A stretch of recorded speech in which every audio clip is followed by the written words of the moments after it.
fait partie de mes produits préférés chez Topps. Ça vient de sortir là il y a quelques minutes. C'est Topps Inception. Et si je me trompe pas, c'est la première fois que ça sort en basket. Alors je peux pas dire NBA parce qu'ils n'ont pas encore les droits. Donc en fait, tu verras justement les joueurs qui seront sans marque du coup, parce qu'ils n'ont pas encore du coup tous les droits. Ça va arriver dans quelques semaines, le mois prochain. Donc ça arrive vite.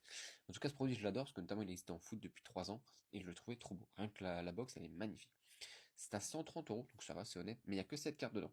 Un peu moins honnête d'un coup. Attention, le taux de drop pardon, va te faire plaisir. Puisque dedans, tu auras 2 autos. Donc ça, c'est trop cool. Et en plus, tu peux aller chercher justement des KZ très sympas. Et tu peux avoir parmi, à la place de 2 autos, tu peux avoir un patch. Donc un auto, un patch. Ça, c'est vraiment quand tu es sur la box haut de gamme. Et puis bien sûr, sur les cartes de base, les 5 autres qui restent, tu peux avoir des numérotés classiques. Franchement, c'est trop bien parce que ça, du coup, regroupe et l'époque actuelle et les anciennes, puisque tu vas retrouver des autos, notamment Allen Iverson, pardon. Donc, qui sont pour, du coup, les légendes, etc. C'est un insert d'ailleurs d'Allen Iverson qui s'appelle Memory Lane Marks. Bref, dis-moi ce que tu penses si tu vas te jeter sur les Inception. Moi, j'aurais bien aimé le faire, mais je pense que je vais attendre l'an prochain quand ils auront justement tous les droits et qu'on aura les box au top du top. Ce qui me fait peur, c'est juste que l'an prochain soit pas à 130 €, mais à 250 €.